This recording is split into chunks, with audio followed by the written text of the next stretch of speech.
Breaking news ಬರ್ತಾ ಇದೆ, ಬನ್ನಿ ನೋಡೋಣ.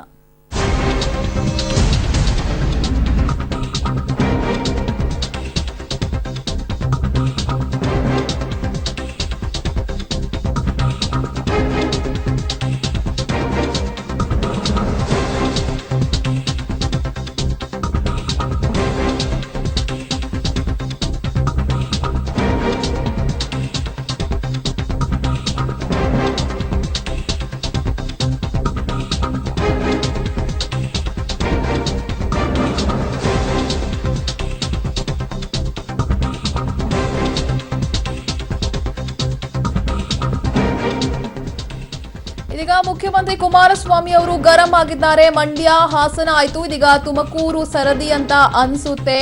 ಲೋಕಸಭಾ ಎಲೆಕ್ಷನ್ ಆಗುವ ವೇಳೆಗೆ ಸಮ್ಮಿಶ್ರ ಸರ್ಕಾರ ಚೂರು ಚೂರು ಆಗುವಂತ ಎಲ್ಲಾ ಲಕ್ಷಣಗಳು ಕೂಡ ಕಂಡು ಬರ್ತಾ ಇದೆ. ಕಾಂಗ್ರೆಸ್ ನಾಯಕರ ವಿರುದ್ಧ ಇದೀಗ ಸಿಎಂ ಕುಮಾರಸ್ವಾಮಿ ಗರಂ ಆಗಿದ್ದಾರೆ.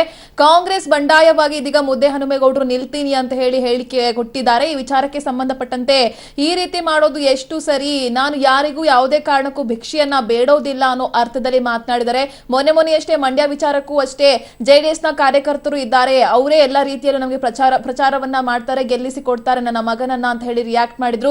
ಇವತ್ತು ತುಮಕೂರು ವಿಚಾರಕ್ಕೆ ಸಂಬಂಧಪಟ್ಟಂತೆ ದೇವೇಗೌಡರು ಫೈನಲಿ ತುಮಕೂರಿನಿಂದ ನಿಲ್ತಾರೆ ಅನ್ನೋದು ಗೊತ್ತಿರುವಂತಹ ವಿಚಾರ. ಇದೀಗ ತುಮಕೂರಿನಲ್ಲಿ ಮುದ್ದಹನುಮೇಗೌಡರೇ ನಿಲ್ಲಬೇಕು ಅಂತ ಹೇಳಿ ಅವರ ಬೆಂಬಲಿಗರು ಕಾರ್ಯಕರ್ತರು ಕೂಡ ಇವತ್ತು ಸಾಕಷ್ಟು ರೀತಿಯಲ್ಲಿ ಪಟ್ಟನ್ನ ಹಿಡಿದು ಕೂತಿದ್ರು. ಈ ನಿಟ್ಟಿನಲ್ಲಿ ಬಂಡಾಯ ಎದ್ದು ನಾನು ಸ್ಪರ್ಧೆಗೆ ನಿಲ್ತೀನಿ ಅಂತ ಹೇಳಿ ಮತ್ತೊಂದು ಕಡೆ ಸಂಸದ ಮುದ್ದಹನುಮೇಗೌಡರು ಹೇಳಿದ್ದಾರೆ. ಈ ವಿಚಾರಕ್ಕೆ ಸಂಬಂಧಪಟ್ಟಂತೆ ಸಿಎಂ ಕುಮಾರಸ್ವಾಮಿ ಈ ರೀತಿಯಾಗಿ ರಿಯಾಕ್ಟ್ ಮಾಡಿದ್ದಾರೆ. ನನ್ನ ಪಕ್ಷಕ್ಕೆ 8 ಸೀಟ್ ಕೊಟ್ಟಿದ್ದಾರೆ, 8 ಸೀಟ್ ಅಭ್ಯರ್ಥಿಗಳು ಹಾಕ್ಬೇಕು.